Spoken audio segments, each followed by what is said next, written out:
Welcome, everyone. Thanks so much for tuning in. We've got a really exciting show for you guys tonight, and lots of Overwatch this week as well. I'm LordThethan, joined in the booth by Disastrous Fox, and we were just here yesterday. Fox, how are you doing today? I'm doing very good. We had some very close matchups yesterday. Yeah, I was a little surprised that the series kind of ended as quickly as it did, considering just kind of how much potential we saw from both of those teams. If you guys missed that, you're definitely going to want to check out the VOD section. It was a good time, but even better times to be had this evening. Tell me, Fox, what matchup are we looking at tonight, and is it going to be as close, do you think? Oh, it's absolutely gonna be as close. With '07 Dubnium versus new Overwatch Team. Two of the four top teams throughout the entirety of this event. And they've really shown the mettle in the past, but I can't wait to see them go up against one another once again in these playoffs. Yeah, and remember, guys, this is playoffs. The regular season, it's come and gone, and and in a flash, it seems as well. And now we're on to the four best teams in the entire tournament of Peachimari Season 1. You guys can see it now. we have Unity, Peachimari's new Overwatch, and an '07 Dubnium. You guys can catch the Peachimari's versus Unity match on Thursday. That's going to be a lot of fun. And it has our losers are going to play a double elimination bracket as well. So even if '07 new Overwatch, even if they lose today, they're still going to have another shot at hitting that #1 spot come the end of these playoffs. So the stakes are high, not as high as they could be. That's just going to continue increasing as the series goes on. But they definitely want to give themselves an edge, right? Both of these teams are going to want to secure tonight's win and just make sure that they don't be forced into or that they aren't forced into a position where they have to play that double elimination.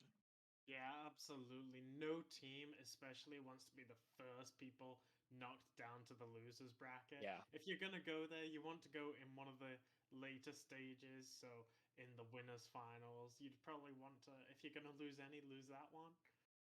But realistically, no team wants to lose this. But more so, like, everyone wants to have that story of we just got to playoffs and we just won every match. So there's lots of reasons behind why these teams are going to be really hoping to win. And what I find quite interesting, especially '07 Dubnium coming off right off the backs of an '07 Titanium loss. So that Yeah. team more so has something to prove for the '07 brand. But then Yeah. vice versa, new Overwatch team, they're the lowest seed. They also have something important to prove. So this is a very good match to be watching today. Yeah, we're going to get to see a lot of different sides from both these teams here heading into our first map. And I think this first map has already been picked, but let's take a look at what our options are here as far as map pools go, anyways, because it has expanded a little bit from the regular season. Here for week 5, the playoffs on Control, you have Oasis, Lijiang Tower, and Busan that you can play. For Assault, you're looking at Volskaya, Hanamura, and Temple of Anubis. I think those are the only maps available in regular competitive, anyways. And Fox for Escort and Hybrid. What are we looking at? So for hybrid, we've got one of my favorite hybrid maps, Blizzard World, along with Hollywood and Archibald. A really great selection there. Very diverse. Depending how you want to play, can definitely influence those map choices. And then on those payload maps, we have Dorado, Rialto, and Route 66. They're all just classic maps. They play amazingly. I think it's going to be very interesting in these playoffs. I agree. One particularly interesting thing, as you mention notes of fascination here, is the absence of Kings Row and to a lot of players' chagrin, Havana as well. No Havana, but also no Scrims Row, right? So that brawl comp that we got to see a little bit of yesterday from both '07 and remind me, Fox. Oh goodness, I'm terrible. I cannot. Valkyries. Thank you, Valkyrie. That brawl comp is not going to be able. We're not going to be able to see that variant on that particular map. So once we get a ready from both these teams, then we'll hop right into our first map. We're going to be going to Lijiang Tower, and here's where I'm a little bit curious about whether or not we're going to be seeing the same kind of brawl composition. Maybe it's not with a Rhine Zarya, maybe it's the Monkey Zarya, maybe it's teleport onto the objective with a Symmetra and just duke it out on the point. We'll have to see. Heading into Lijiang Tower, this is going to be a pretty fun first match. Oh yeah, absolutely, and it's gonna be more interesting as well because correct me if I'm wrong. Was this one of the maps we had yesterday? Yes, I think this was actually the first map that we got to watch yesterday. Oh no, I am wrong actually. That was Nepal yesterday, but Was it it? very easily could have been Lijiang. And out of all of the different Yeah. maps, I think Control. This is probably the one that we're most likely to see brawl based off of these map selections. Like a lot of the other map choices are going to be a lot more open in the playoffs, right? Yeah, it's going to open up both teams to a lot of strategy, right? Lots of different things that you can use to kind of stymie either team, slow them down from taking another map point in this series, which is still first to 3. But every map it really starts to matter even more so here in the playoffs. So opening up the composition here, this is interesting. I kind of called this. New Overwatch has got that Symmetra on their squad. Yeah, they do, and they're going for a brawl type squad with the Symmetra for the teleport, and they've got Junkrat for this amazing spam damage. versus what seems like a Sombra dive comp, an instant kill from the Lucio onto Solo and the Zarya. Yeah, I'm not that good. He's a little good. He's got the moves, and he rolls out, finds Solo, who's respawned by now, and the teleporter is still up. But the manpower here for, oh, I'm losing my team names here. For New Overwatch is kind of bleeding out a little bit. Super Matt has gotten 2 eliminations here this fight. Slowpoke finds REWI, and like that, 07 Dubnium is built the first capture here. Yeah, and that was very quick, but not necessarily scrappy. It was quite methodical. They chose their targets, all went on that one target until they were gone, and then switched the targets at just the right time. It wasn't sloppy, it was very well executed. There's the Coalescence really quickly built there from Supermat. Teleporter is eliminated here. The tire coming out from BALLSGALOR, and it wasn't quite able to find any picks, although it did kind of get a little bit of health down there from Keeg's Diva. Ultimately, this fight is going to resolve in the favor of 07. Yeah, and there are some key mistakes there that I would love to just spend hours and hours breaking down. But one of the big ones that I noticed, you see a lot of LOOPYCAT just throwing out random immortality fields. And the reason I point this out is just because immortality is such an amazing piece of utility. But a lot of the time, LOOPYCAT doesn't seem to really be saving the team. And an amazing boop onto ImNotDatGood from BALLSGALOR. That's really good, actually. To set up the team fight.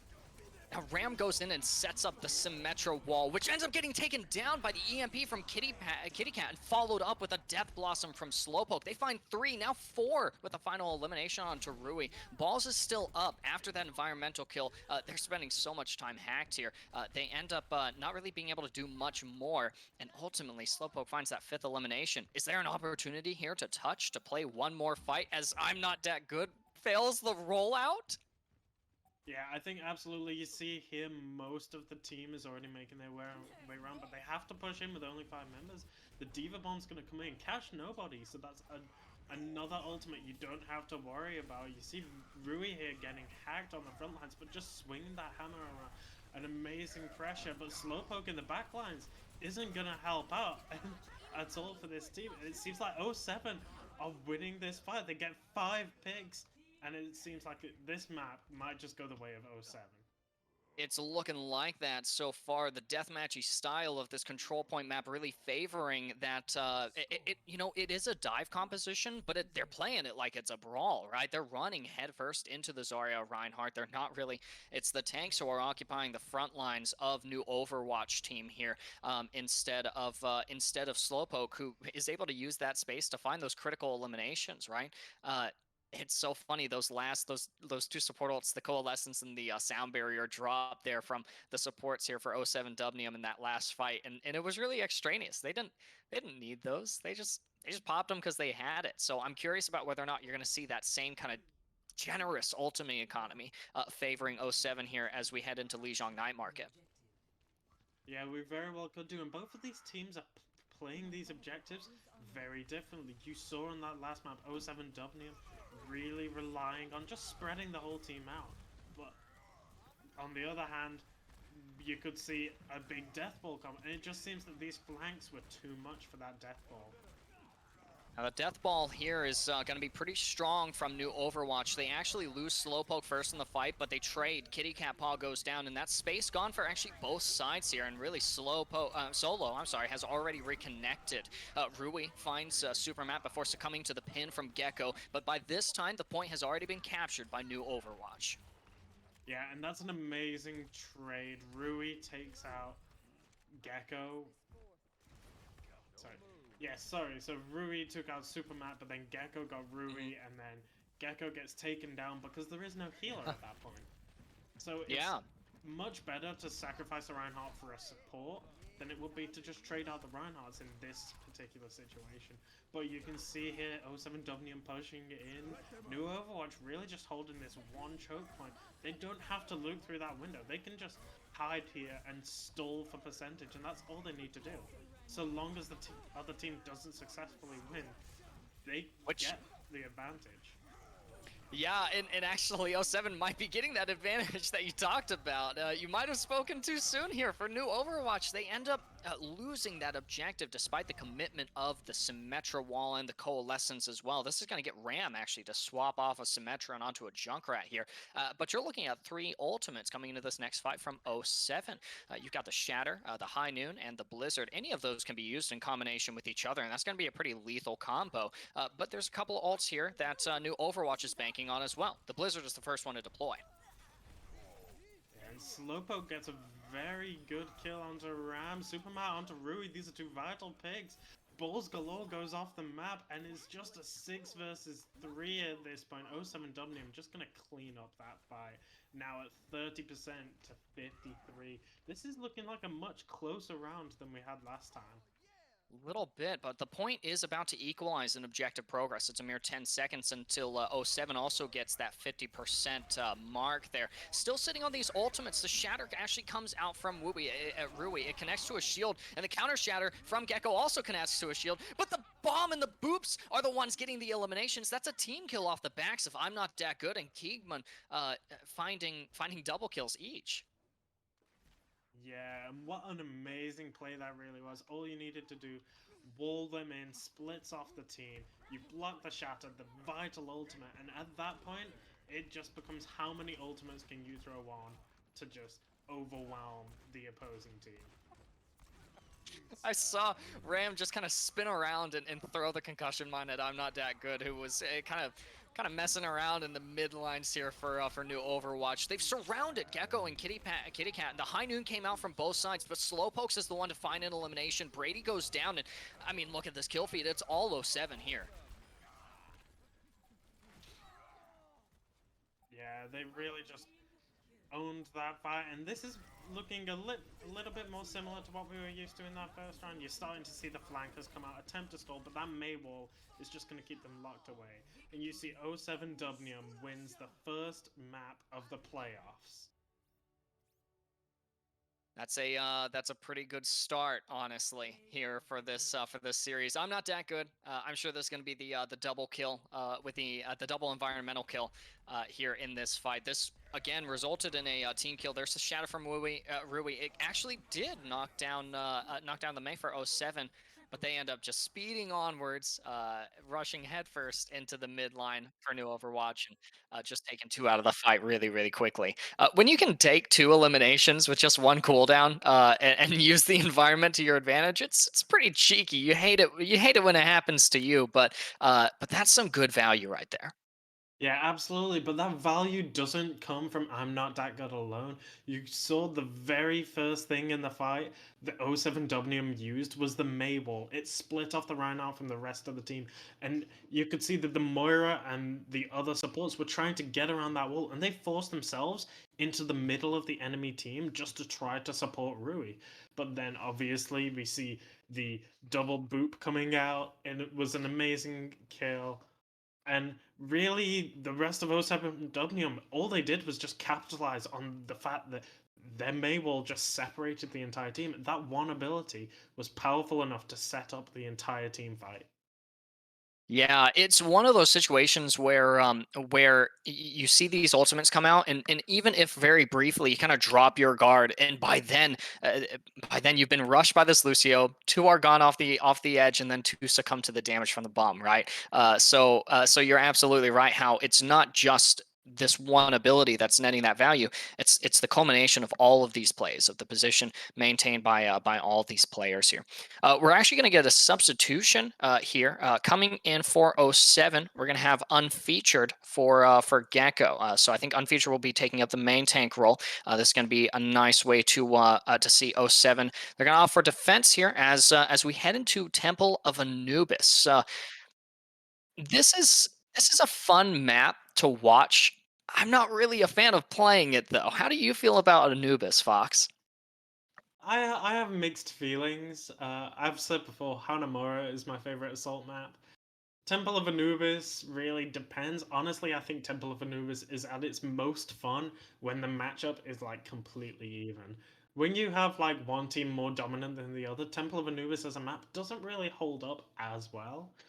But from what I've seen, despite 07 Dubnium winning, there were some good attempts made on the side of New Overwatch Team that I think could work very well in this strategic setting. That being said, it is very, very amazing, lovely, every good word you can think to use to describe 07, seeing them come out of the gates with a plan, making the action, and reflecting that compared to the 07 that we saw yesterday. It's amazing to see this massive improvement. Should I really call it improvement? I know it's a different team, but like, it is good to see good Overwatch. The torch has been passed here from 107, in this case Titanium, to 07 Dubnium. Like you said, yeah, they're two different teams, but they're flying the same colors. They've rallied under the same banner. And speaking of rally, I do actually hope to see a little bit of break, because I'm sure that dive is going to be a pretty popular option here for the attacking side, which is going to be new Overwatch starting in the attack, and they're actually going to be running a brawl comp. But going back to what you were saying, Fox, is yeah, this is just a different look for 07, and you're absolutely right. Here, watching them just take that first map decisively, not even giving new Overwatch the chance to for a rebuttal. I think that that's a little refreshing. Regardless of which team we're counting on to win this, we'll get to see plenty of both of these teams as the playoff continues. Now, maybe what we want to see a little less of, though, is this double shield composition. With a Torbjorn on the defensive 07 Dubnium. Well, I'm not so certain. I've been playing Overwatch long times since the Beyblade metas, so double shield is quite a new thing for me. I'm still getting used to it. So I'm not too disappointed with this. The Reaper, on the other hand, I'm an old person. I could do without that, but we get a very swift pick from Unfeatured onto solo. And you see now that new Overwatch team just has to wait in this one little choke, and suddenly Kittycatpaw gets another kill onto BALLSGALOR, and they've had to back off immediately. That was amazing space taken on the side of 07W. It's just an absolutely brutal and frustrating ability to play against Orissa's halt. I mean, CC Overwatch, right? We love it's a great combination of the two, like chocolate and peanut butter, right? You're gonna have this rotation coming in from new Overwatch. They're gonna rotate to the mini health pack, but you're gonna have to be careful about these recon arrows from Kittycatpaw. It actually helps ImNotDatGood find an elimination. They were just sitting up on the rooftop there, and you're still gonna see an engagement here from new Overwatch. They're gonna try and commit onto an overextended Keegs, and the immortality field is gonna come out from the defending 07 as well. ImNotDatGood is gonna fall victim to Ram's pressure damage here, and the Coalescence, a really quick one, comes out from Brady. It secures Rogue out of the fight, and now it's only 3-4 members left, 2 tanks, 2 DPS. Now one of each, actually, as Unfeatured and Slowpoke both collapse off the point. Yeah, and that again shows some of the amazing strength we just talked about with 07 Dubnium, but this time from new Overwatch team, they get in, they split off the team. You saw that Keegs and Slowpoke were both behind the rest of new Overwatch team, and as such, they weren't able to help their team maintain this space. It was free space for a new Overwatch team just by splitting the enemies in half. It's one of the best ways to take any fight, and I'm pretty sure every professional will ever tell you that. Trust me, I'm good at this game. Yeah, and also getting out that lamp as well, the immortality field. Despite the Mantis advantage, new Overwatch is pushing into this, and it's actually going to elicit a couple of ultimates, namely the Window and the Gravitic Flux.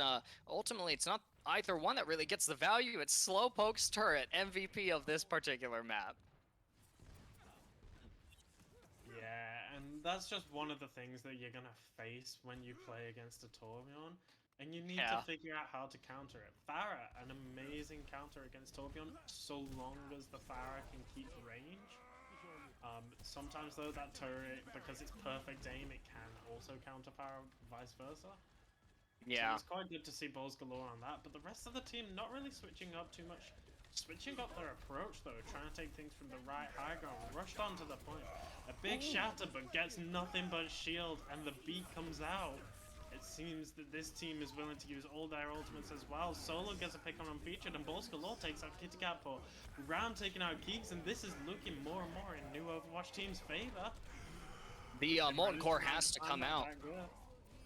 Yeah, no, the Molten Core had to come out for the defending 07 here, and now you've got stall picks that are emerging, but look at these. The eliminations are favoring 07 right now. Kittycatpaw finds 2-1 with the with his Helix rockets, and ImNotDatGood finds the final melee finish onto Solo.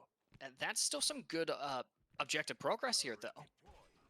Yeah, 3.5 minutes, and you've already gotten to 42%.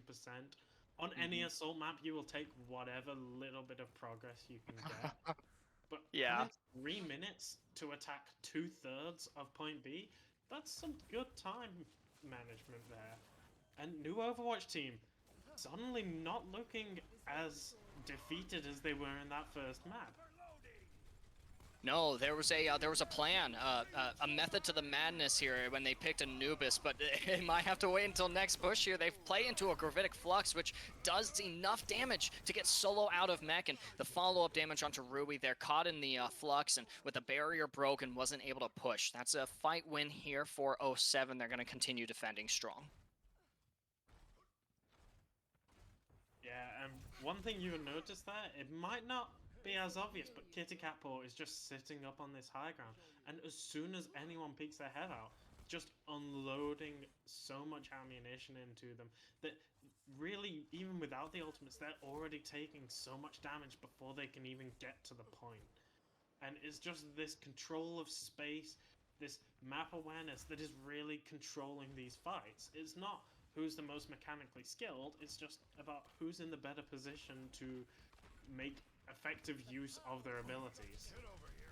Yeah, because you can compensate for mechanical skill with good positioning. That's something I know all too well as someone who's no good at video games but plays Zenyatta. There's the Shatter. It actually interrupts the tactical visor from Kittycatpaw, and they get eliminated by Fire Strike. One after the other. 07 is collapsing under the pressure here from new Overwatch team. They're going to stack bodies on the point and then quickly evacuate it here, leaving one to cap, but that means that there's actually a chance for the defenders to swing this. Rogue comes out with the Coalescence, but ends up getting sacrificing themselves to REWI. Another Molten Core deployed on the objective. Kittycatpaw running for their lives, and the damage here from the Molten Core is going to be immense, but the Death Blossom might be bigger. They were able to get Slowpoke before falling into the lava themselves. The floor is covered, and it finally begins to dissipate as the respawns come out for the defending team, including Unfeatured on the Wrecking Ball. That's so much HP to burn through, and with only 2 members remaining, now 0. That was a pretty rough kind of last stages of that last fight there for new Overwatch. If they had just stacked the objective, I think that they would have won that. Yeah, absolutely, but they have still left themselves a chance. They have one more fight, and every fight they have taken on point B so far has resulted in at least some percentage progress. So right now, new Overwatch team, if they can just do that one more time, get one more third of the point, they could be in it to force this match into at least a round 3, maybe even a round 4. There's the beat and the Gravitic Flux in response. Pretty well timed, both of those ults in conjunction with each other, but unfortunately one is on one team, the other on another. ImNotDatGood drops the beat as the Shatter comes down. It's actually going to keep Rogue sustained for long enough to end up getting pinned. They weren't able to fade quite out of that one. Another Coalescence, but this time it is for new Overwatch. As that progress meter begins to tick up towards that last little bit of percentage. BALLSGALOR on the high ground through one means or another actually procs the High Noon, gets Unfeatured out of the fight. Before they drop the minefield there, so there's a little bit of point presence that Rogue is able to play around as they reconnect to the objective. Keeks is back on the point, but they don't have ult. They're out of DM. They don't have the rockets, but they do have the respawns. They do have the manpower here for 07. They might be able to make a defense out of this, and really, the picks are starting to come through for them as well. Ram goes down. Slowpoke is gone as well, but Solo, more importantly, Loopy, have both dropped out of this fight. New Overwatch isn't actually going to be able to finish the second objective.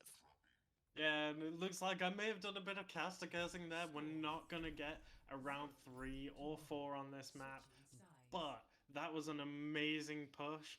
They did almost take the entire third, and they actually pushed up the percentage by another 4%, which could end up being life or death in this situation for them. But it seems that 07 Dubnium's defense on that was just a bit too strong, a bit too solid. Their stall was just long enough that they could come in, get the necessary picks, and after that, it fell like dominoes, one after another. That was a very interesting round, but I'm looking forward to seeing what new Overwatch team can do on their defense, and maybe something better. They've started to show off how much stronger they are in this assault mode than that control map we just had. Yeah, and I think that part of that actually has to do with the strategy that you need to employ to achieve some of these objectives, right? I was gonna say it earlier. You see, for the attackers, when New Overwatch was on their attack, they were staging on the right side a lot, and that's not really a popular entrance to enter the objective through. In all of your solo queue ranked games, you're gonna go down mid, or maybe occasionally you'll get your tank saying, the one communication all game is, "Oh, let's go left side," and you stage there. But it's these rushes down the right side for the attackers that I think was really working out for New Overwatch. The question is if that trick is employed against them, what's the response going to be like? Yeah, and that is a very hard thing to defend against. That right side gives you a lot of cover until you are almost on the point. It was a very intelligent play, but you see here, they're playing up against a sort of brawly dive with the Winston Zarya, and an early pick onto Kittycatpaw is probably going to stall things out for a little bit. Maybe. Unfeatured is actually going to go in, but I think it's really only in the interest of getting Keegs a little bit of energy here, convert that into DPS that they can do. Unfeatured ends up walking away from that with, top back up in armor HP and with a little bit of ultimate charge as well. They dive back in, another bubble goes out, sticky bombs from Slowpoke, but no eliminations favoring either side quite yet. The defense is holding this high ground here, and that's really good for New Overwatch. Kittycat trying to disrupt on that upper left side, ends up getting thwarted by Balls, and that's actually a really good pick. It's going to proc the revive from ImNotDatGood, and that means that even though the man advantage is equalized, the resources aren't quite there. Valkyrie from Brady is going to come out. Kittycatpaw eliminated once again. Maybe it's time to swap off the Tracer, but Unfeatured has gotten the Nano, and they tether themselves onto Ram, who's getting that 60 healing per second from BRADYINFERNO's Valkyrie. In the process, Balls finds Slowpoke out with a critical hit finish, and the point has been the stage of this team fight, which ends up resolving here for New Overwatch. Yeah, absolutely. And if you're Kittycatpaw right now, you are not feeling too good about yourselves. 3 deaths in the space of 1.5 minutes is not really something you're looking forward to, but also dying to a Soldier 76 as a Tracer. I know it's possible, but typically Soldier 76 needs a very good tracking to be able to hit the Tracer consistently. So that is just something. It's either BALLSGALOR was very good, or Kittycatpaw maybe not as maneuverable as desired, but Unfeatured getting a quick pick off onto Ram here, and REWI. This looks like this attack could go much better for Dubnium. It might. The visor has come out in response from Balls, though. They managed to get the Mercy here for 07, which is really big, but Keegs finds them in the process. Slowpoke and Unfeatured dive onto the high ground where Loopy and Brady are both maintained, and just like that, 07 turns that what should have been a lost fight into a win. Yeah, they easily captured that point A from that fight, but these assault maps are very infamous for not being about the point A. You get the point A, Yeah. point B is a completely different game, so let's see how they approach this. It seems they're splitting the team off, most of them going down that left side, but this Tracer on their own flanking on that right-hand side. Yeah, for the defenders, that's going to be something to be pretty wary of. Loopy's already playing on the high ground. They're kind of looking at Kittycat being like, okay, just try something. As the engage comes in from Unfeatured. Graviton Surge comes out, but it only traps BALLSGALOR, and they're able to drop the healing pad there while REWI secures 2 eliminations here for the defenders. They're going to go in all the way onto Rogue, despite the anti-nade being applied to them. And in this first fight is going to end here pretty positively for New Overwatch. Yeah, you kind of want to question what Keegs was going for with that Graviton. Maybe it was a misclick or bad aim, because really you want to get most of the team in it. Even if you don't have follow-up, just isolating the team and stopping them from being able to move around you can be this very beneficial thing. But just capturing BALLSGALOR was perhaps not as useful as desired. Yeah, you want to get the squishy heroes, right? You don't want to Graviton Surge a Reinhardt who has a full barrier, right? But you also don't want to Graviton Surge a target that you can't end up reaching, which Unfeatured wasn't quite able to tether to. That's a really good ult to expend here for. I'm sorry, if you're the defenders, that's a really good ult to have seen come out. But another one here is going to be the Pulse Bomb. That's going to stick soon. Yeah, you see this early Mabel coming out, almost splitting off Unfeatured. Unfeatured does still go down, but traded for Solo in exchange. That was that the nano boost onto Keegs comes out, and the shatter as well from REWI. It actually knocks Rogue down, and they die to a fire strike here. ImNotDatGood brings them back into the fight, but in this time, Kittycat has fallen as well, and Keegs is actually suffering for the HP. The duplicate has deteriorated here from Slowpoke, no longer armed with that ultimate. They instead compensate with the sticky bomb kills. 2 eliminations onto Ram and Loopy, and they find another one onto REWI, but ImNotDatGood and Slowpoke have both had their wings clipped by BALLSGALOR's tactical visor. As Unfeatured find picks in the in this fight, it looks like it could be swinging here either way, but ultimately it's going to solidify here once again for new Overwatch. They've not yielded any objective progress so far. No, and this is the exact opposite of what we saw from new Overwatch's attack, where each attack they were getting at least some percentage progress. Sometimes not always a full tick, but it was always at least more than they had before. You have to question at some points in that fight, was it maybe too late? Should you have realized that you don't have the amount of bodies that the respawns on the defenders are going to have, and maybe an earlier retreat could have been a little bit beneficial, but you see, 1 minute 30 on the clock now. This might be only enough time for one more fight, and they need to hit that 97% mark. So this is going to be very interesting to see whether or not they can manage. It's going to be a big trial for Dubnium. Yeah, absolutely, especially with these ultimates coming up online for the defending new Overwatch squad. You do have the Graviton Surge here, and the Nano Boost as well, applied onto Unfeatured. Ends up getting booped out of the Blizzard, which is absolutely huge for the main tank player here for 07. They're able to stay safe there, and the Graviton Surge is committed by Keegs, but it's going to elicit the whole hog from Solo. They're going to be able to stand in place and just pelt the attackers backwards. Keegs is going to have to withdraw. They don't actually have a choice. They're going to go back to spawn here.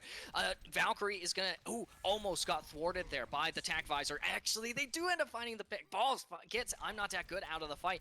And like that, we've gone from 1 minute 30 to 30 seconds remaining for the attackers, and they still got to get 96% of objective progress. Don't you? When do you swap the comp here? Yeah, honestly, when do you swap the comp is an amazing question. I would have said 2.5 minutes ago. But that's with the benefit of hindsight. They might have just thought they had something if they kept going.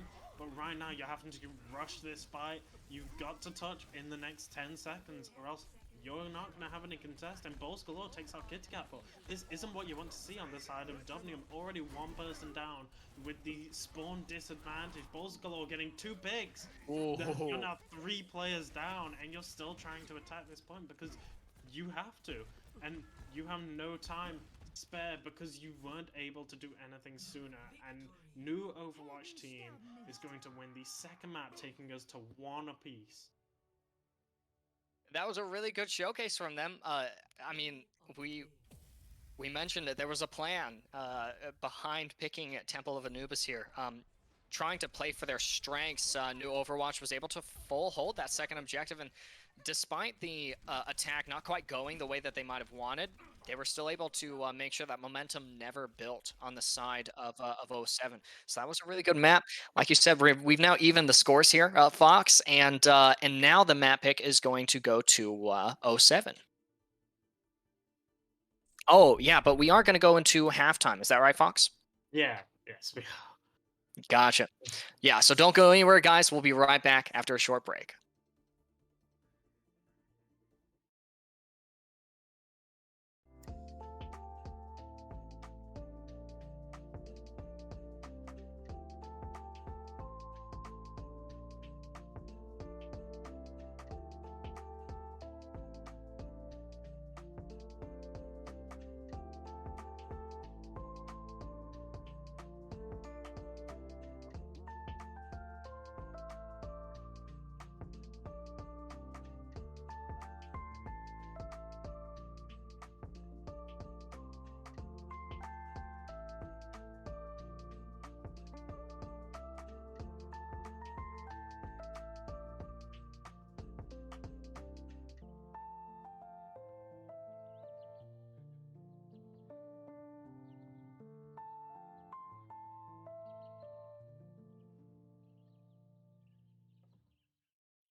This is Ice-T, Stone Cold Steve Austin, and Matty Ice. this is a cold call. I convinced NFL teams to turn to cold water washing with Tide. the NFL, your uniforms get dirty. Tide can handle it, even in cold. Plus, if fans join in, they can save up to $150 on their energy bill. Looks like you just made the team, rookie. Turn to cold with Tide. And that's the bottom line. It's got to be Tide.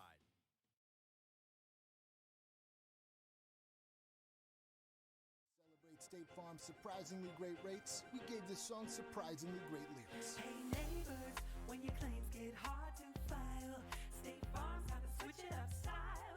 Great rates save you cash, so if you come join us, you'll get your coins up. Oh, now you know you can save that dough, and you're covered on your ride and your home. For great service on the low, then call up State Farm. It's time to switch it up. Like a good neighbor, State Farm is there. That was a tough workout, man. For real. After workouts like that, I'm usually sweating all day. That's why I start my day with this. Gillette Invisible Solid Antiperspirant Deodorant. Gillette makes deodorant? Yeah. Gillette Invisible Solid keeps me feeling dry.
From that break, guys, we are in an amazing set right now between 07 Dubnium and new Overwatch Team. Equal scores at the moment, so this is getting very intense right now. Hoping we can go the full distance. TheThan, what do you think of that last match? I think that was a great showing.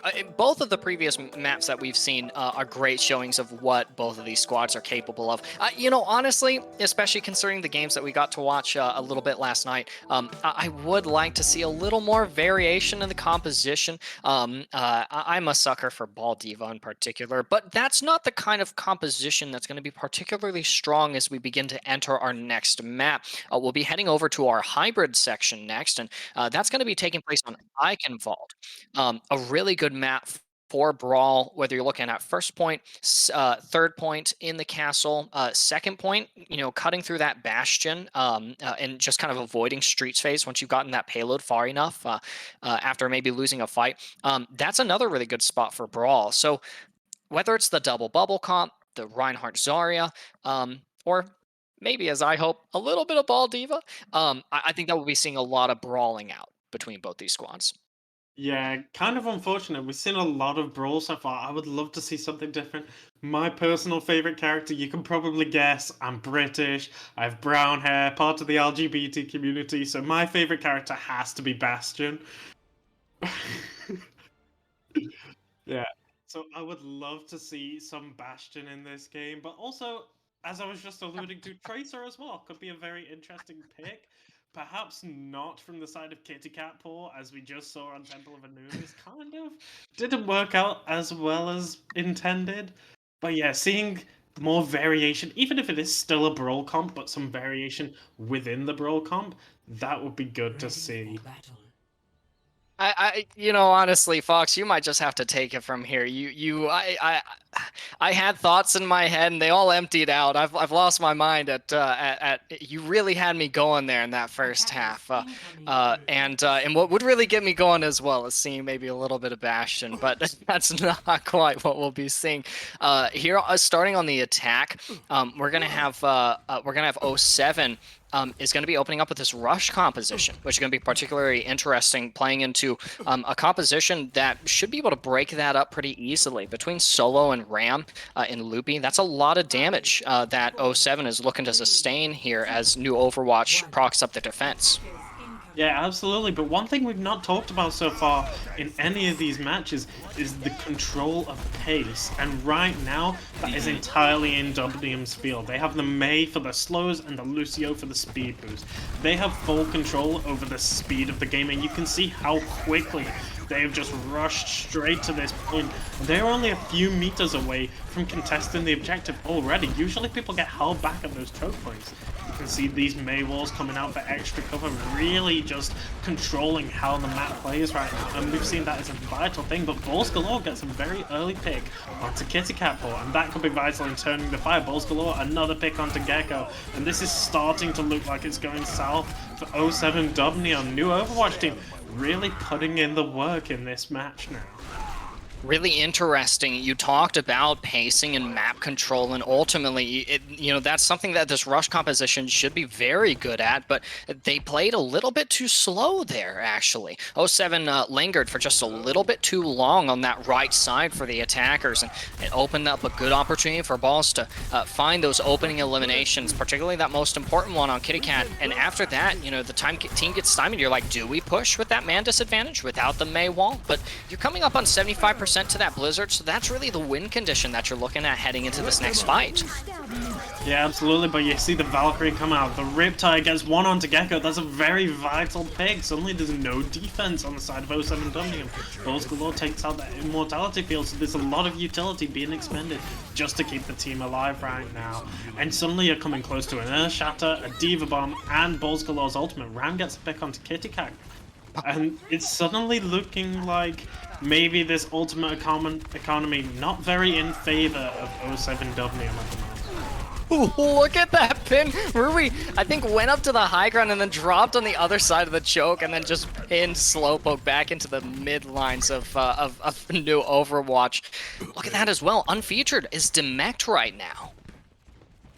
Yeah, and this is an amazing bit of stalling, which they've already managed to stall for quite a long time. Almost just over a minute and a half left on the attack. This isn't a lot, especially on Eichenwald, the first point, at an ultimate disadvantage. You do have the Blizzard, you have the beat from the Lucio, and these could be helpful for you, but they're gonna have to make it count. REWI takes out Unfeatured, couldn't get the mech back in time to start the fight. The bomb is going to drop in the backlines from Solo. They're going to remech, and it was actually on top of Gecko as well, I think, who is armed with the Earth Shatter.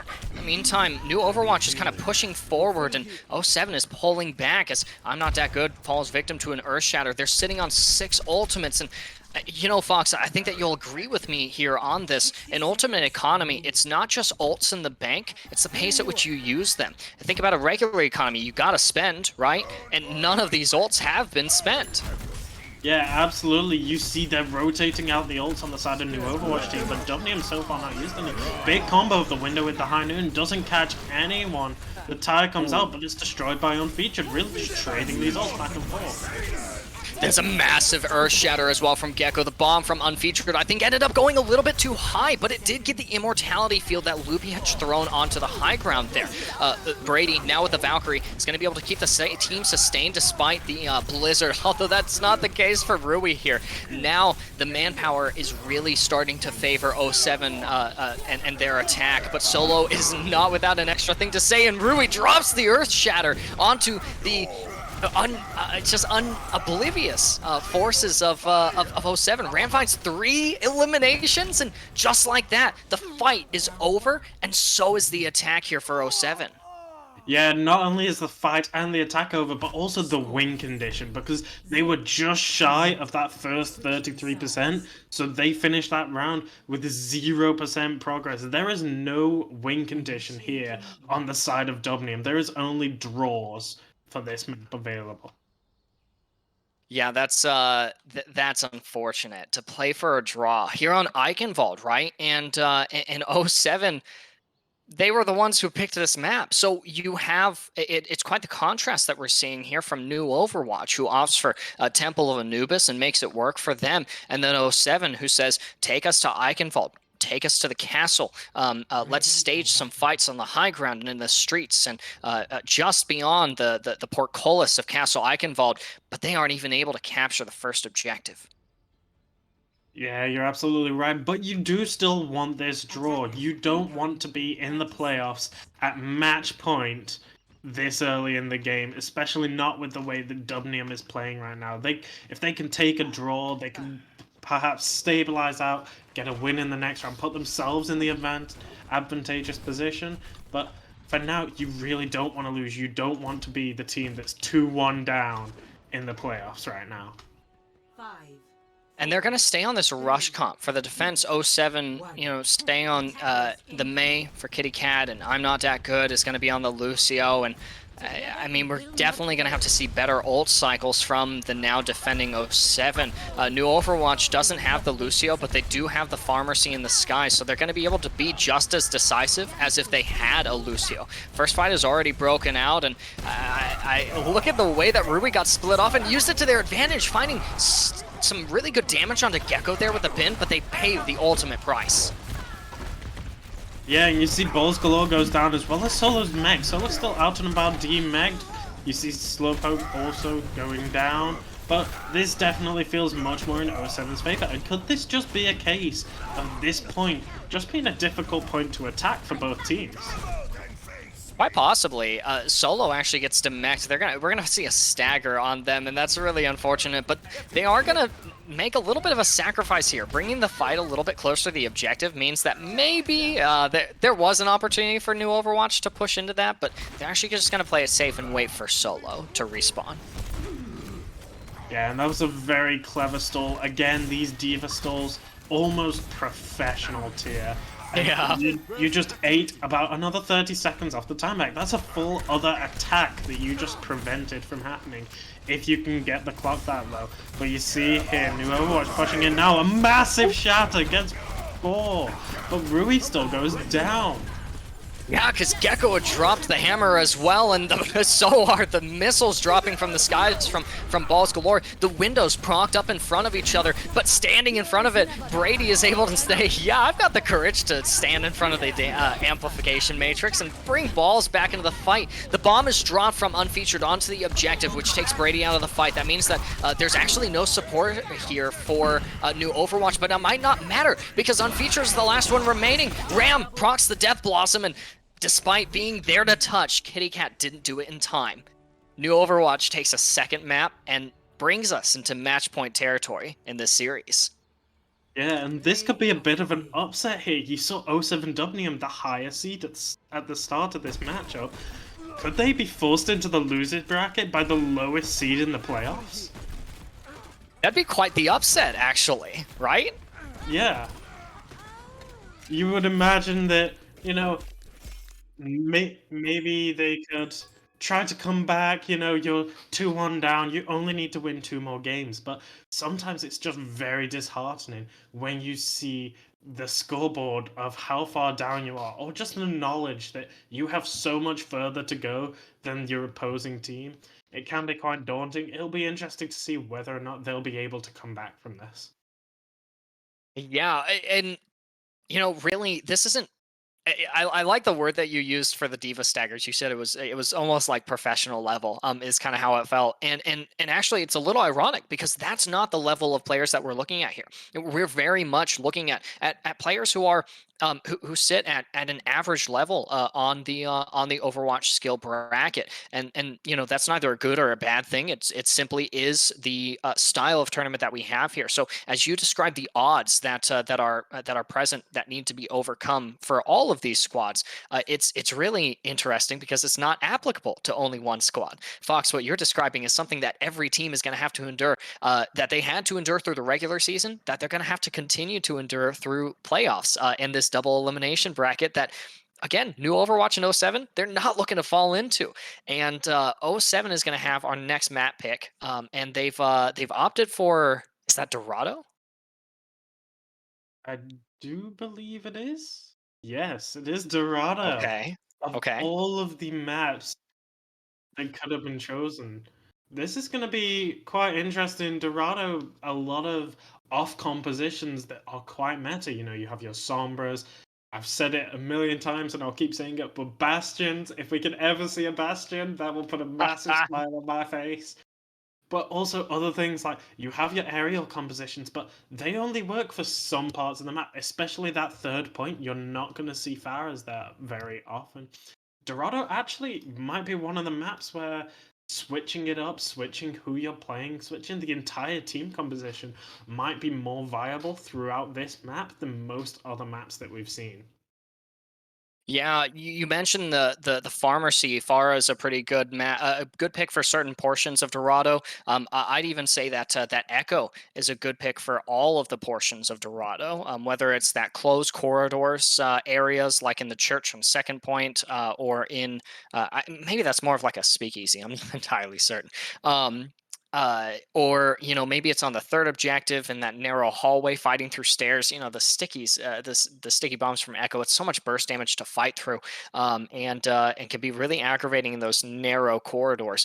So that's another hero that could work well, where you can really kind of take the advantages that Echo has in both the skies and in these enclosed spaces.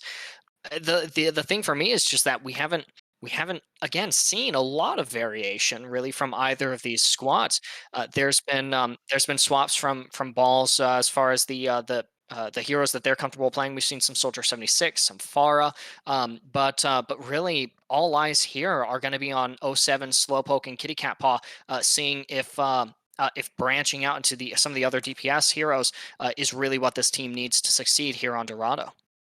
Yeah, absolutely. And there are so many characters that are very useful on these first 2 points, but not on that third. You just mentioned Echo, who's useful on all, but you have characters like Hanzo or Widowmaker or Ash who are extremely valuable on those long range first and second points of Dorado, but just don't get the same value in the third point. And I would love to see some variation in that.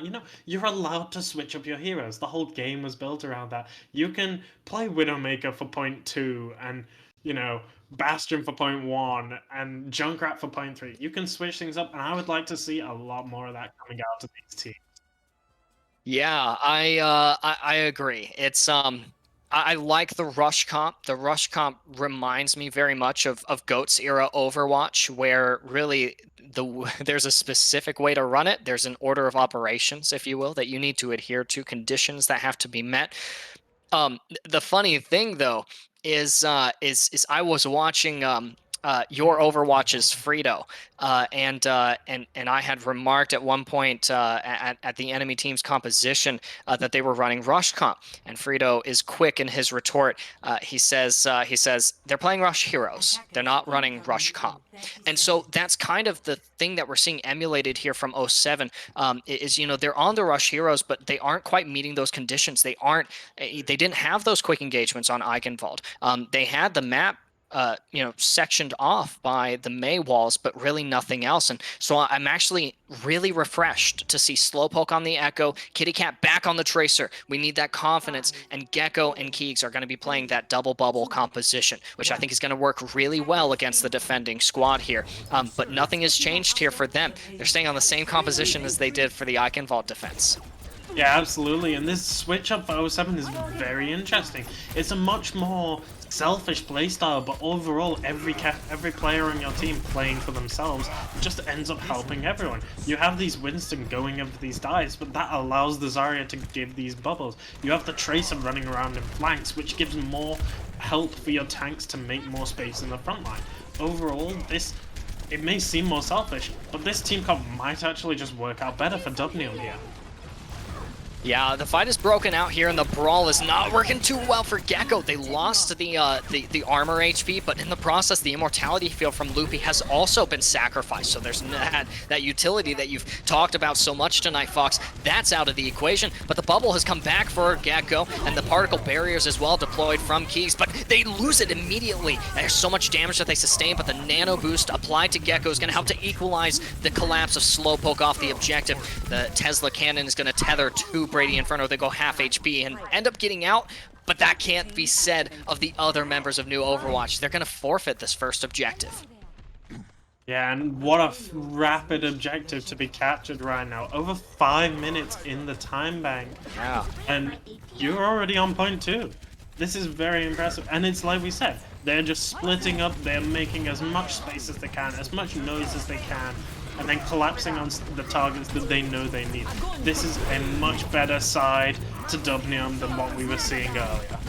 Yeah, look at that Graviton Surge as well. That was really good. It got 4, and it actually allows 07 to find Brady, BALLSGALOR, all out of the fight. And that was 2 ultimates expended from them. Now 3, actually. Slowpoke used the duplicate, and I don't think that it was quite necessary. Now the ultimate advantage is going to be favoring New Overwatch, yeah. Yeah, New Overwatch may have this ultimate advantage. Gonna swap off to that Roadhog, could be very useful in dealing with the Winston, but perhaps not so useful in dealing with this Echo, who's providing just a lot of damage. This spam pressure. She might not seem like a spam character, but she is.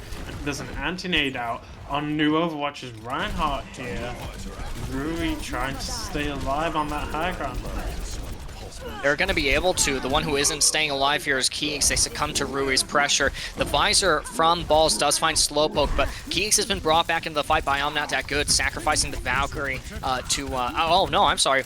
They didn't have the Valkyrie. They actually just brought them back on the high ground. Kittycat finds Loopy in the back lines, and Keegs is alone on the objective. They brought the personal particle barrier, but they can't sustain on this objective. Look at how spread out the forces of 07 here are. They're still committing resources, though, like the Pulse Bomb and the Nano Boost, which helps them find eliminations onto Solo, REWI, Ram, all going down, and just like that, what should have been a lost fight has actually been swung in the favor of 07. They capture second objective with 440 in the time bank. Yeah, and you did mention how spread out 07 was, and it might have seemed a bit chaotic, but really what 07 were doing, they were attacking from so many angles. REWI couldn't protect everyone with their shield. REWI had to spin around, and that left different angles vulnerable. No matter which way the team turned, New Overwatch just couldn't find any safety from the side of Dubnium. It's one of those instances. And I'm thinking in my head as the fight swings, I'm like, off the back of my sacrifice, we find victory. That's what Keegs is saying to their team. Right now, 07 is going to play tentatively around this amplification matrix. The particle barrier applied to Gecko means that it's time to go in as the amp matrix expires to shatter. I think it actually connected just within the bubble that Gecko had dropped, and the immortality field has as well come out from Loopy. Now with no resources, they aren't going to be able to do anything about the duplicate coming out from Slowpoke, echoing the Roadhog represented by Solo on New Overwatch. And the Symmetra pick is a little interesting from me. So the revive comes in from ImNotDatGood. REWI is as well going to connect to the objective, but they're going to have to roll off pretty quickly, get some health pack. Solo procs the whole hog. They're anti and sustaining a lot of damage. They're not going to be able to contest, and as one by one, the forces of New Overwatch go down. Ultimately, it's only REWI left here on the objective. The teleporter is out there, but REWI is taken out by the Pulse Bomb. Kittycat finds 2, and wow, what an attack from 07. Yeah, this is a much different side to 07. This is what we wanted to see. 07 may be down 2-1, but they are doing that comeback. 3 minutes and 18 seconds in that time bank. They have a lot of time to work with here. It's going to be very difficult for New Overwatch Team to even get the same time as them, I'd say. Although, if anyone can do it, we've seen if anyone can beat the Giants right now, it is New Overwatch Team. Yeah, they're lower seeded. They're kind of the underdogs in this matchup, and you know, honestly, at this point, I'm not even sure personally where I stand on either of these two teams. We've gotten to see a lot of really neat things come out from both of these squads, and so for me, I'm just kind of here for the ride. I'm just here to see maybe New Overwatch can win this Dorado map. Maybe they can make it work for them, like they made Eichenwald work, and hammer home this series. Say, you know, we may be bottom of the playoffs leaderboard, but we aren't out of the series yet. We're not done with Peachimari Season 1. Or, you know, maybe 07 takes this map, brings us into true match point, and we get to play one more control point map. Both of those are best case scenarios for me. Yes, both of those will be interesting to see. I was just kind of quiet there, Ram kind of selecting that Widowmaker, just giving me a bit of a tease, but went straight back onto that Reaper. I'm kind of disappointed, but if it works for them, they should go with that.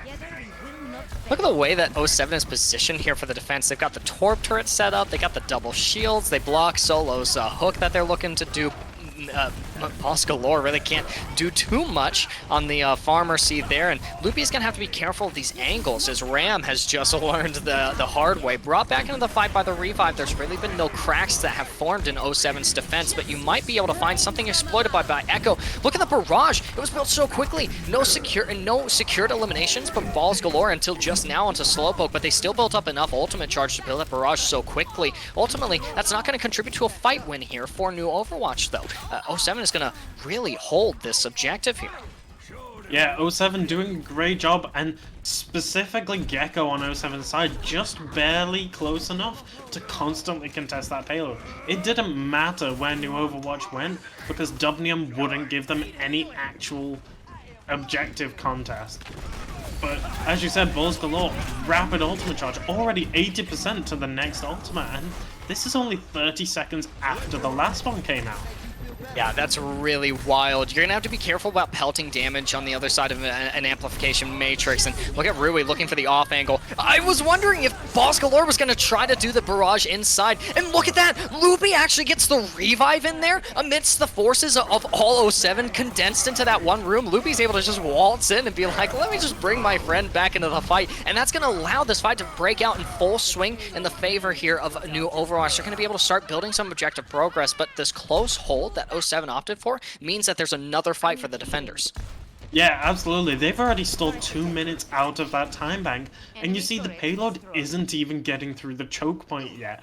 So there is absolutely opportunity to contest, or perhaps maybe just set up for a later hold, but I feel like they're probably going to push in now. As you see, going in through the bottom left, BALLSGALOR gets Kittycatpaw. If they don't deal with this fire soon, that could become a major issue as the match goes on. Yeah, and you're going to have to be wary of this bongo as well. The tire had actually come out from Ram. I think it ended up getting canceled. And look at the Death Blossom. It finds two. Loopy and Solo both going down. Not often you see a Death Blossom actually secure a Roadhog as an elimination. However, the ults expended here from 07, they don't really secure the ideal conditions here for the defenders. They're going to yield their ultimates and the first objective. This is actually really good pacing here being set by New Overwatch.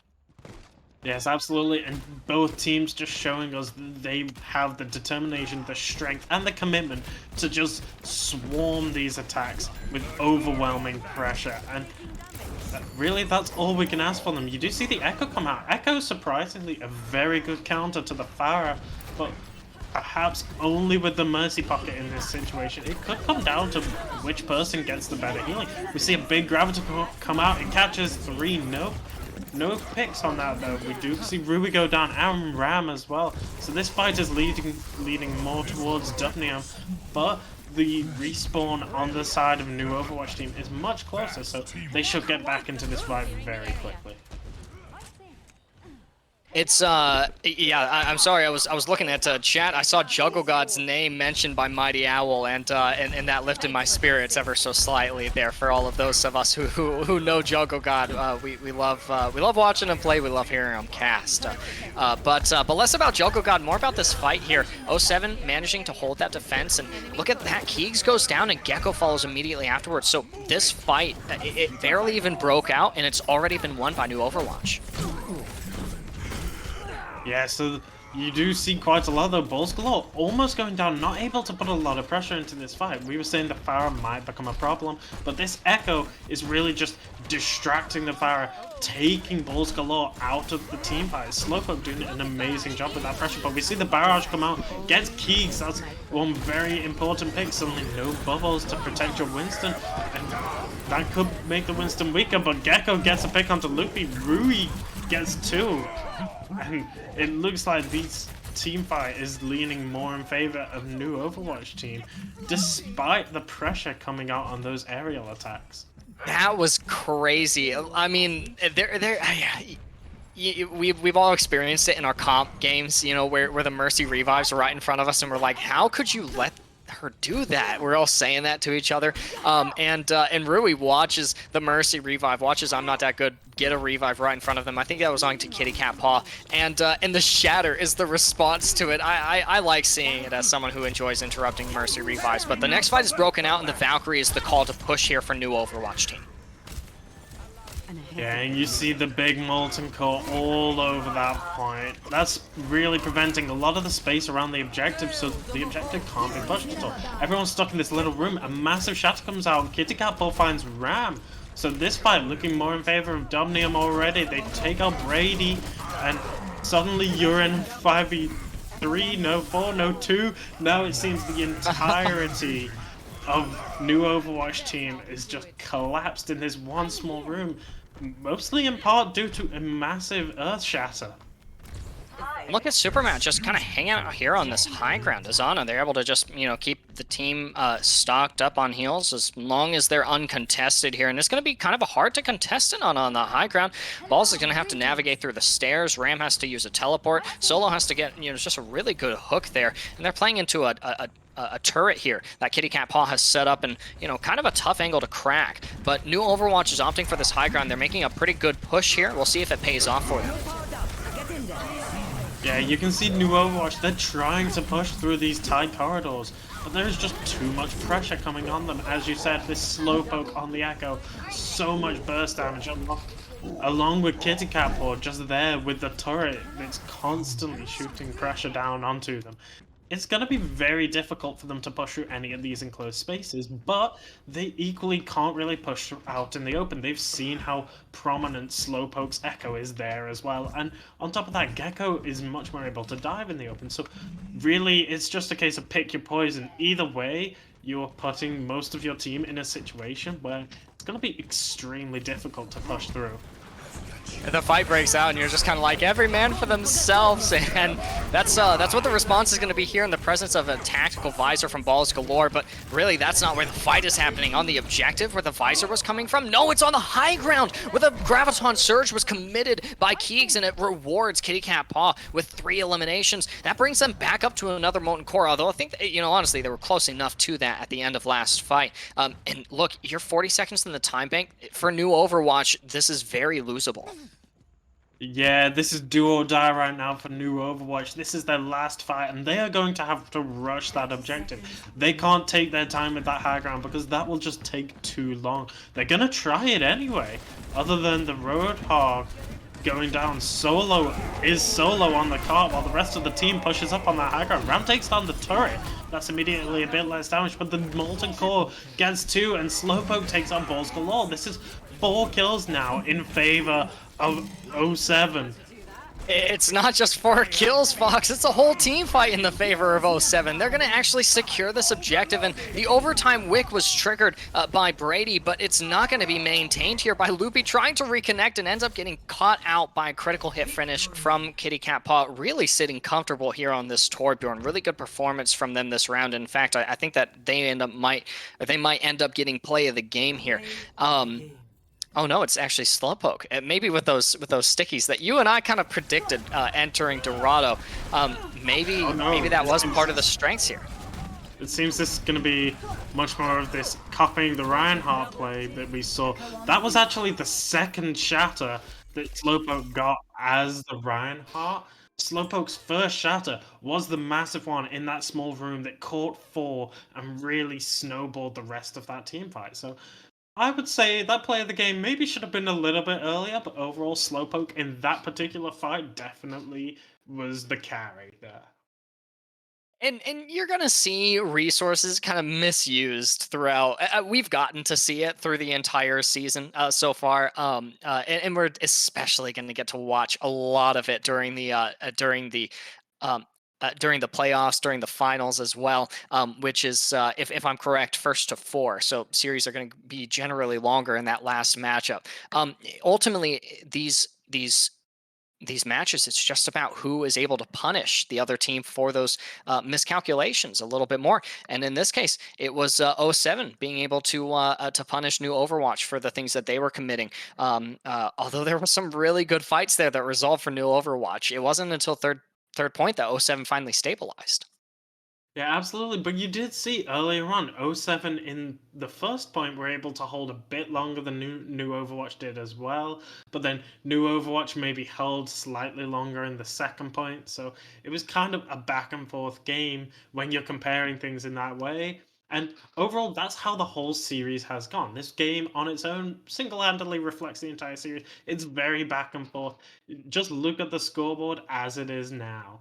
If I'm correct, it is 2-2? It's 2-2. Yeah, it's kind of hard to keep track of because I've seen little bits and pieces of all these players play in myriad tournaments, and so sometimes it's easy to kind of confuse everyone with each other, especially this 07 organization, who I just love watching, whether it's Titanium or Dubnium or anyone else. 07 is just so much fun to watch. But new Overwatch is very much exciting as well. In fact, they're showing me some, well, new Overwatch in terms of strategies, ways to commit some of these resources and combos that I wouldn't have thought worked on some of these engagements here. But we saw 07 struggle a little bit on the deathmatchy control point map. And that's exactly where we're going to be going next from map 5, where there is no draw, true match point territory. We're hoping for a 1-to-1, 99 to 99% outcome here, where the winner is won or is decided, on the wire. But '07 maybe at a disadvantage here as we head into Oasis. Yeah, you and I may be hoping for that 1-to-1, 99 to 99, but neither of these teams want to risk it getting that far. Yeah, Both of these yeah. teams are looking for that 2-0, 100-0 win. And it'll be interesting to see if either of them can get that. I imagine it's going to be, somewhat close. But from what we've seen, Dubnium has started to show up more and more and more as the tournament has gone on. New Overwatch, they've never fallen off. They've just been outsmarted. They never got worse. Dubnium just got better. And it's going to be interesting to see Dubnium on this control versus New Overwatch and see how just 3 matches can change the entirety of how they play as a team. Yeah, and as well, maybe they figured out that Brawl isn't quite the strategy to run against a new Overwatch. '07, it's worked out for them a little bit. It hasn't worked out in others, but it was really this kind of double shield composition, the double bubble that worked out really well for them on Dorado. And that plays out very much like a Brawl composition, especially on these deathmatchy style maps. It might be something that they can use on. I think particularly of Oasis City Center, where you've got that middle partition there that Winston likes to dive on, that Mercy can glide around. Pharah is a good pick for all 3 maps here, and we've seen that Balls Galore is pretty comfortable on that Pharah. So for both sides heading into Oasis, both sides are really represented with a pretty good advantage. Yeah, one thing that will be interesting to see is that library section of Oasis. Just Yeah, because University. typically you will see a lot different compositions for that 1 point compared to the other 2. And I think that'll be nice to see. Sometimes, it can get quite brawly, but that is a very good point to bring out the Pharah. And in my personal experience as an Echo player, it's not the best for Echo. It could be a Yeah. point that's very good for the Pharahs, but not for the Echoes. That's going to make it very hard to counter the Pharahs. You're going to need these double hit scans. Or, maybe try a different, more obscure hit scan. I still want to see a Widowmaker at some point. So maybe that could counter the aerial if your aim is on point today. Yeah, I don't know if you're gonna get your dream come true here, Fox. Heading into Oasis here in just a few moments. Oh yeah, no, we're actually still waiting on a ready. It looks like from one of our teams. So we can continue. We've got a little bit more time to kind of dream up what a widow would exactly look like for either of these squads. You mentioned hit scan as well on University. It's actually not a bad move to run the McCree, run a Soldier 76. You can kind of use some of those angles. You got a mini pack on both sides of the objective there on University, so pretty easy to lock the legs and just kind of sprint around. It was so long ago that I heard that one of a good way to play Soldier 76 was kind of engage in a guerrilla warfare style. So whenever I see soldiers engaging in that, I'm like, okay, like you know how to play Soldier 76, but man, are you annoying to play against. And so that might be something that Balls Galore can really make work for them. New Overwatch got to pick this map, so again, just like '07 and Anubis, there's a strategy here. There's something that they're wanting to commit to. Yeah, Oh, I'm sorry, that was New Overwatch and Anubis. Yeah, absolutely. But New Overwatch, as you just said, on Anubis, they showed that they have a strategy, but they also showed that they can make their strategy work, and they are kind of adaptable. So it'll be interesting to see what exactly they have planned going into this Oasis. And as you were just saying about Balls Galore with that hit scan, there are a lot of hit scan in this game. We can see a very large variety, but maybe we see different tanks. I don't believe I have seen Roadhog for more than that one Dorado match yet.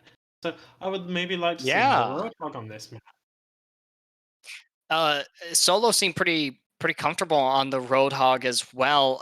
It didn't quite end up working out as well as we wanted for New Overwatch, but you're absolutely right. It could play a part in the Brawl composition. It could be a good answer to a Wrecking Ball, who's also pretty good on any of the 3 maps. I mean, Wrecking Ball's good on any map. Let's not kid ourselves here.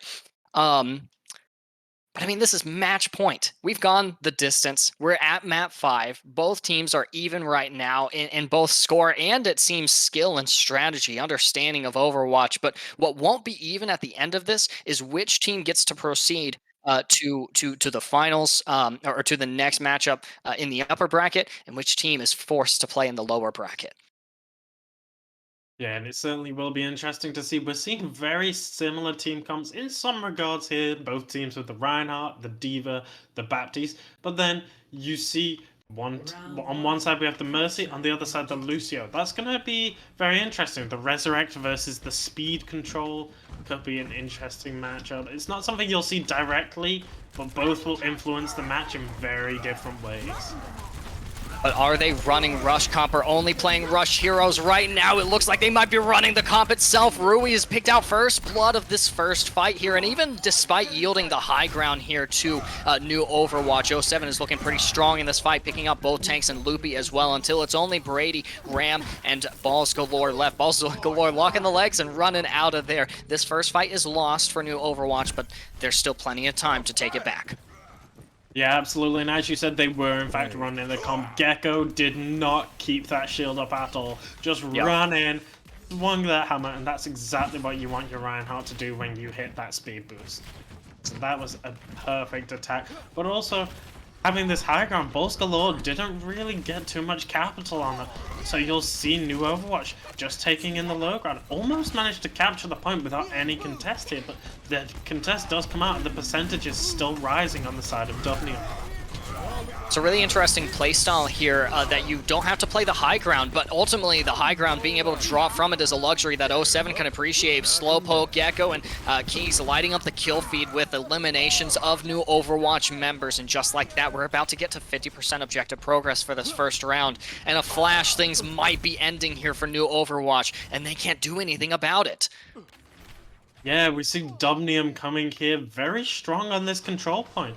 Not something we were originally talking about but it's definitely showing a dominant performance. As you see, they are still taking this high ground. They get to control how they enter the fight from up here. That is what the high ground benefit on this map is. Typically on other maps, it's, you know, your positioning, it helps you with your aim and getting picks. Here it is just how you enter the fight. You see the Earth Shatter doesn't really connect here. And a window coming out, but nobody really to follow up on it. It's also high noon as well, and it's ImNotDatGood lighting up the kill feed again. That's a double kill there, a boop elimination, but there's no environment to work off of that time. That's a team kill, and that means that I don't think there's actually a chance to touch here for new Overwatch. No, they will have to just rush straight in if they want any chance, but even then they'll be sacrificing 1 or 2 people just for the contest, and at that point you have to question whether or not they will be able to get any value from this overtime. Oh, they were able to trigger the overtime whip, but they won't be able to stay on it. Keys finds a double kill with the bomb. REWI and Loopy both going down until it's only Solo remaining on the point, but they can't remain long. The overtime wick has gone down, and that's the echo we hear. Or that's Athena in the chat saying that that's a team kill. No chance. First round going to 07, and this is looking pretty good for them. Yes, it certainly is, and Solo, probably not the best way to play. You really don't want to be solo, you want to be in the team fight. I've been wanting to make jokes like that all day, but really it is true. You want to have these big team fights, and when you're about to go into overtime, you don't have the luxury of staying in team fights. You have to really force yourselves in and put yourselves in a disadvantage just because you weren't there quick enough. And sometimes you have to just deal with that, but hopefully the new Overwatch team is not put in that situation again, for their sake at least, but also for ours. We want it to go 1-1. So, slightly biased on this point in particular.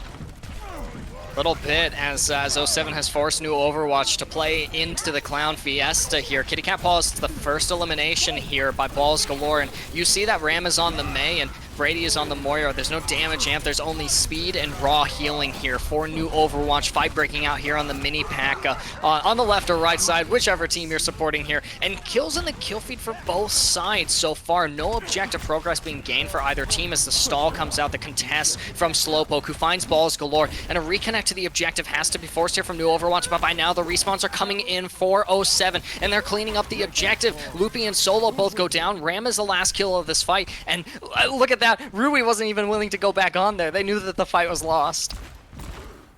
Yeah, and you see a lot of intricacy in that fight, but one of my favorite bits is just the Slowpoke BALLSGALOR 1v1. Obviously, Slowpoke getting the advantage with the flashbang, and then just amazing accuracy. And Slowpoke even now managing to take out REWI.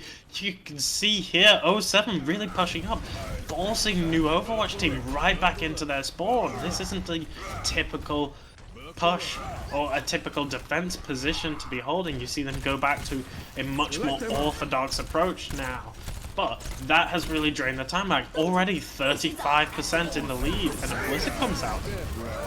As well as the bomb, Keegan finds another double kill. That's actually 3 double kills with the Diva bomb that they found so far in this series. Slowpoke and Gecko clean it up as well. Oh man, we're halfway now to objective completion, halfway to the end of the series, to new Overwatch being sent to the lower bracket, and that can't happen for them. They need to have a good fight here. Yeah, 07 Dubnium really clenching their cheeks right now. If they just hold out for a little bit longer, that's all they need. The wall comes out, that's a little bit of extra soul. I need a little 5% extra, but you'll take that right now. Kittycatpaw gets rammed, but BALLSGALOR trades it out for Gecko, arguably the better kill to get. And now you can see REWI just pushing in, swinging that hammer, taking nothing. And BALLSGALOR uses the ultimate, gets 2 on the side of both the healers for 07. Both of them going down. You see the point percentage up to 80 now. There's only one person contesting, and it might just switch over here.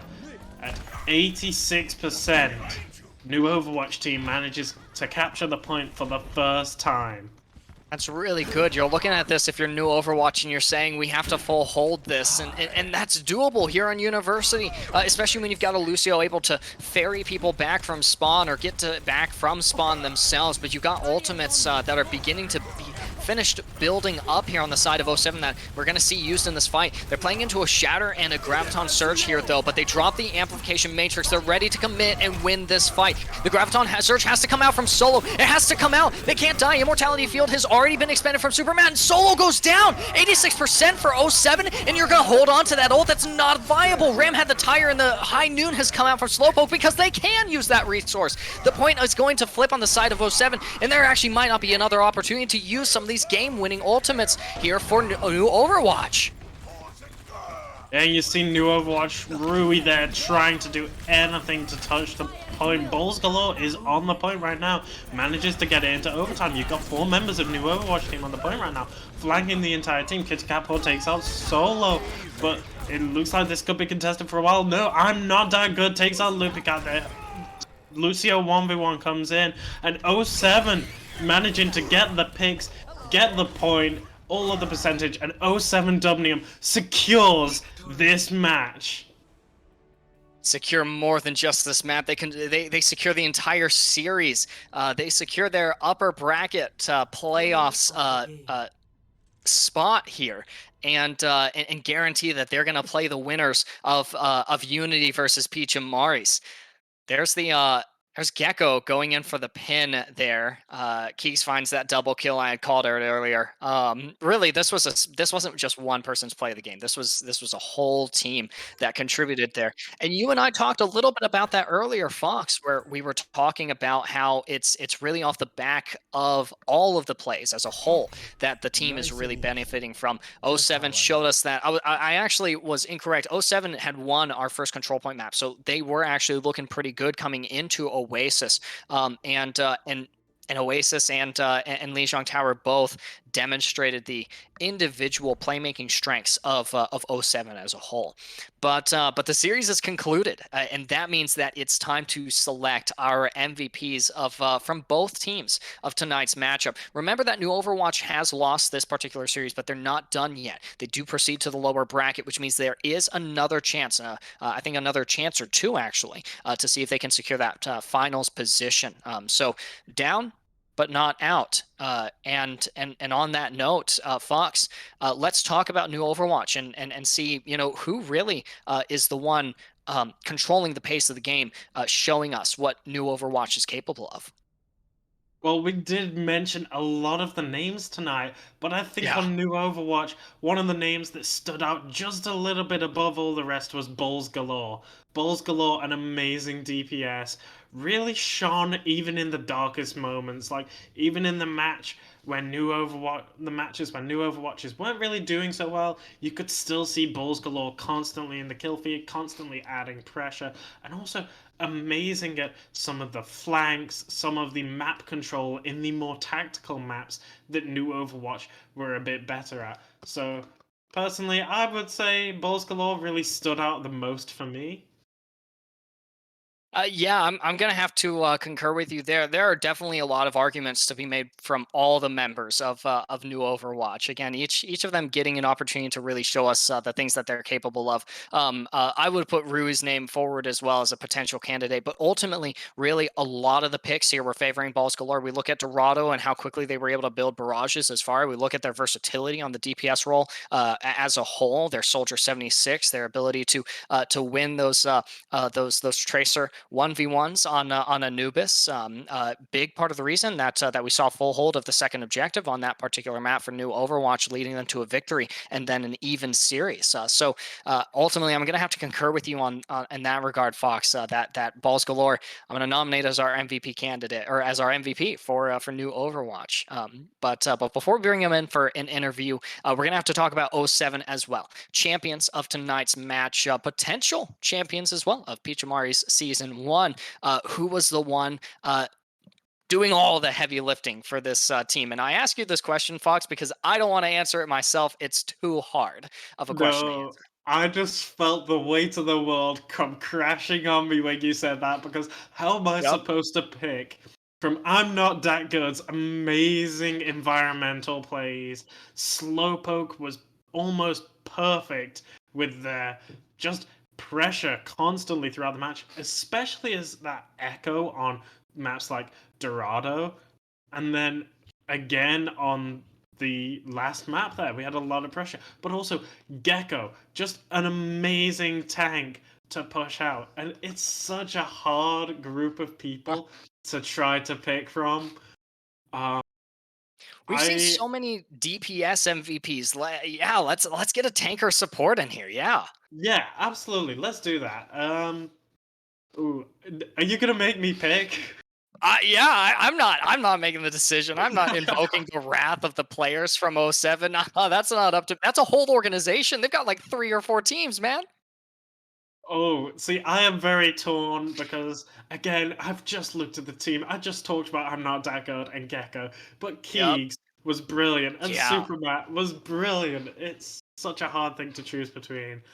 I think, personally, I'm going to have to go with Gecko just for the amazing frontline plays. You saw constant pressure, whether it be Winston, whether it be Reinhardt. It was flawless, honestly. Well, let's see if we can bring them both in for a little post-match interview before we conclude tonight's series. Congratulations to 07 Dubnium for their victory, and also to Gecko and BALLSGALOR for their MVP status. So let's see. I can actually get Gecko in here. The Discord and BattleNet usernames are always a little bit different, which is so funny to me. Let's get. All right, we've got Gecko in here, and I'm actually going to count on my producer to be able to figure out what the Discord username is here for Balls Galore. In the meantime, though, we've got Gecko in the booth with us. Welcome, Gecko. I see that you're muted. Hopefully you're able to talk for us a little bit tonight. Just wanted to pick your brain on how you're feeling about tonight's victory.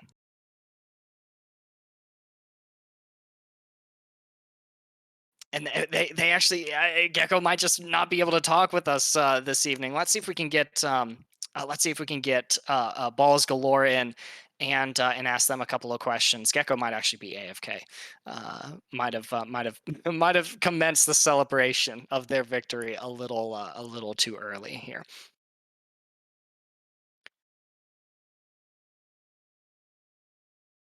While we're waiting to bring either one of our MVP candidates in, new Overwatch again. They're descending to the lower bracket here. They're going to get to play the loser of the Unity and Peachimari's match. That's going to be taking place on Thursday, and so you guys are definitely going to want to make sure you tune in for that one. Let's get Balls Galore in and ask him a couple of questions. Here we go. Well, just lose a game. Perfect. Yeah, welcome, Balls Galore, to the booth. Thanks for joining us tonight. You were nominated as MVP of new Overwatch, and you guys played a tough series. I'm just want to pick your brain a little bit on you guys' approach to tonight's match. Yeah, wow, that spooked me. I just got dragged here. Yeah. Yeah. No, it's pretty good. I don't know.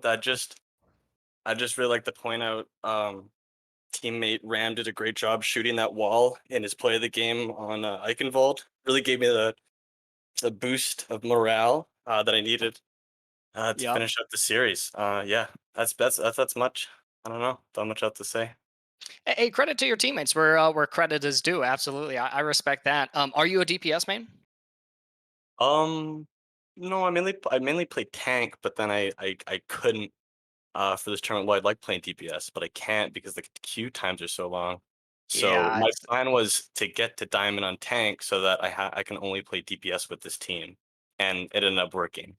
So nice. Congratulations on the promotion, and that answers my question. That explains why you're so selfless, ready to direct attention towards your teammates as well, instead of absorbing it all to yourself, like my friend DPS player Fox over here. Yeah, I would take all of the credit, like, Yep. I'm amazing, just give it to me. Yeah, I was just a perfect DPS, 100% accuracy. What sort of things do you look at when you're playing DPS then to try and gauge your success? Yeah. I am holding tab a lot of the time, checking the medals, but I mean, I think I find it really easy.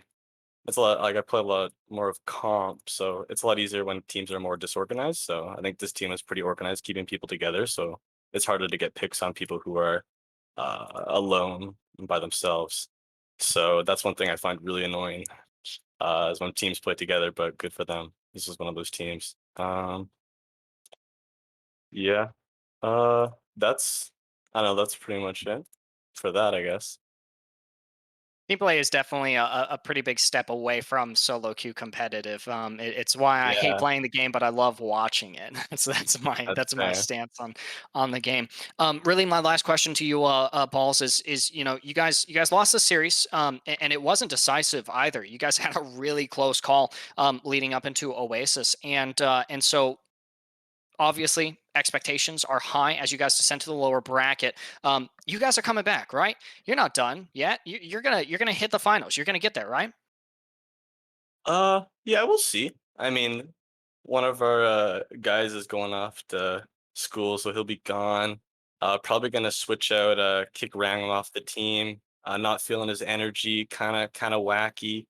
But hopefully come back. Maybe make some changes. Not Brady. He's great. I think Brady should have got MVP. He's my heart. Love him.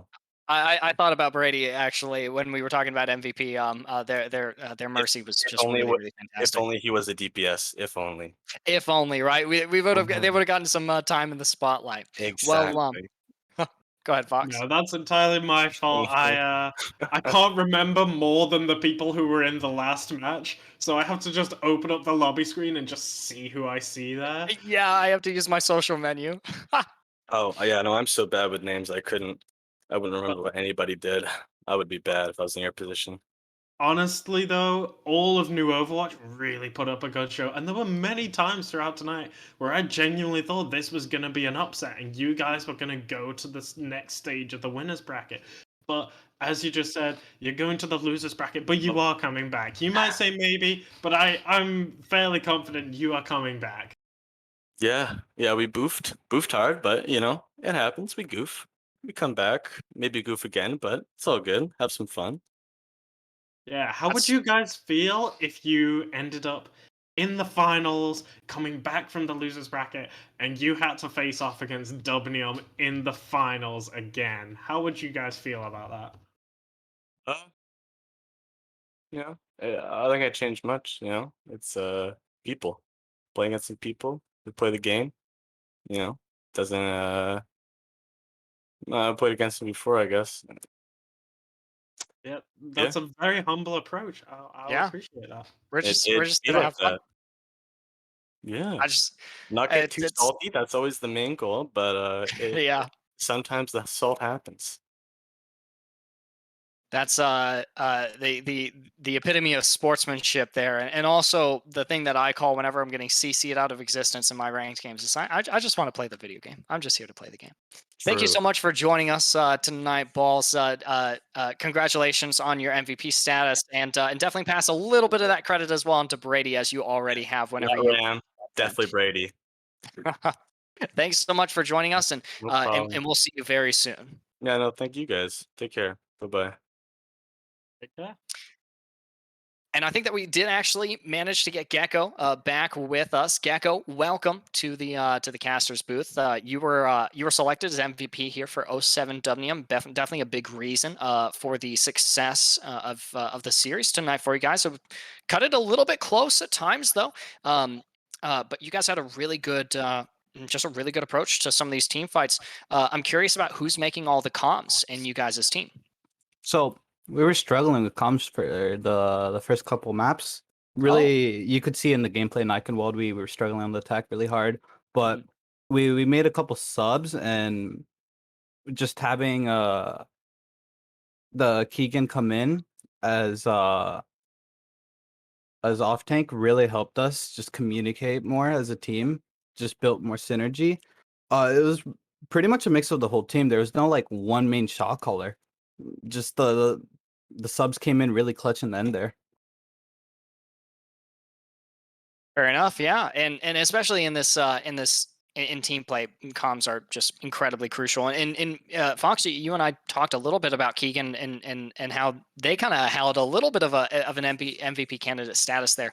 Unfortunately, we can't pick a whole team for MVP. We can't bring 6 people in for an interview, for as fun as that would be. No, but what a world would it be if we could? Honestly, yeah, absolutely. Gecko 07 is going to be continuing on to face the winners of the matchup between Peachimaris and Unity. Is there any particular team you would like to play against? I actually don't really know much about the other teams, but this is definitely one of my more fun maps. It wasn't very one-sided. We definitely did have to focus up a lot more to come back in the end. And overall, I'd honestly be pretty glad to see this team again in grand finals. That would be a really fun matchup to cast. I know Fox is right with me on that one. Because Fox, you even mentioned that New Overwatch might see 07 again in the finals, which some of us are hoping for. For those of us who aren't Peachimaris or Unity fans. And if we do, I'll be honest, I hope that it goes the mile again. I want to see another map 5 in those grand finals. So, you know, if you two teams as... Oh, first of all. It'd be map 7. It would be map 7, yeah. Yeah, take us to map 7 when you get there. 7 maps? We might have to have them fall off the map again then. There was a lot of environmentals that came by the hands of ImNotDatGood. Those are some big moments as well. Really, my last question for you before Fox takes it away from me is you also represent a portion of the O7 brand. Are you guys winning this for O7 Titanium? Your fallen comrades, Yeah. or is it purely selfish? Are you guys just like we're taking home the crown for us, Well, or is there a camaraderie there? well, it's a little bit of both. We just want to come in, have fun in a tournament, just bring home the victory. But there is that like sheer respect. They've been supporting us all this whole time. They've been forming watch parties. They've been gathering in VCs, just watching us play. So definitely a huge respect to Titanium there. And I hope we could take down the crown for the both of us. Even if it's just our team winning, it is still a win for the org. Yeah, it's still a O7 victory. Yeah, absolutely. Yeah, and speaking of Titanium, are you able to get a lot of scrim time in with them or even other teams throughout the time you've been playing through this league? Because you seem like a very well-practiced team, and I have to assume there has been some scrims going on. So what's the details on that? Okay, so we actually scrim pretty often. We scrim like 3 times a week. In regards of scrimming against like Titanium, we don't scrim them because they're at a different SR range. We scrim like 2.8 on like Mondays, Tuesdays, and Thursdays. But we have like scrimmed other teams in 07 every now and then. It's a lot of Overwatch. It is a lot of Overwatch, but it's very enjoyable. Yeah. And I have one more question for you, which is, other than yourself, if you personally had to pick an MVP from your team for this match, who would you have picked? I think I would give it to our Lucio player. I'm not that good because in that first map he really showed off. He was just kind of farming a little bit. His environmentals were crazy, and honestly, he brings a lot to the team. He's a very loud vocal voice. He really pulls us together. He's really good with just keeping us going into the next fight. A lot of respect for him. Yeah, amazing. We'll certainly be keeping an eye out on ImNotDatGood and you as well in the future matches and the rest of these playoffs. Thank you for coming for us. Okay, thank you for having me. Have a good night, Gecko.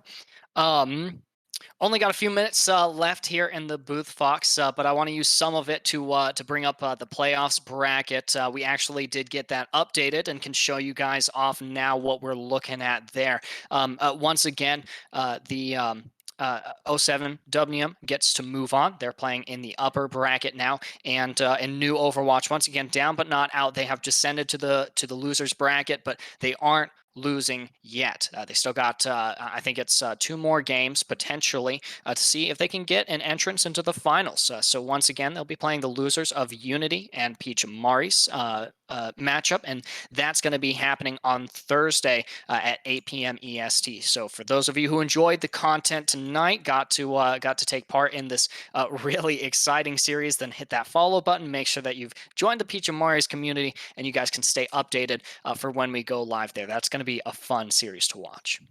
Yeah, absolutely. We saw how close the matches were today, and these were the seeds that were most apart. Just looking forward to that match on Thursday where the seeds are right next to one another.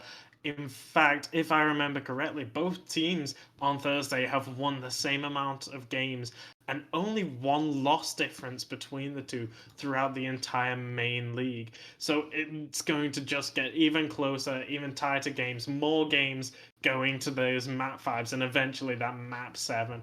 I can't wait, but we'll have to wait until Thursday to see that. For now, this has been everything for today. So, yeah, is there anything else you'd like to say?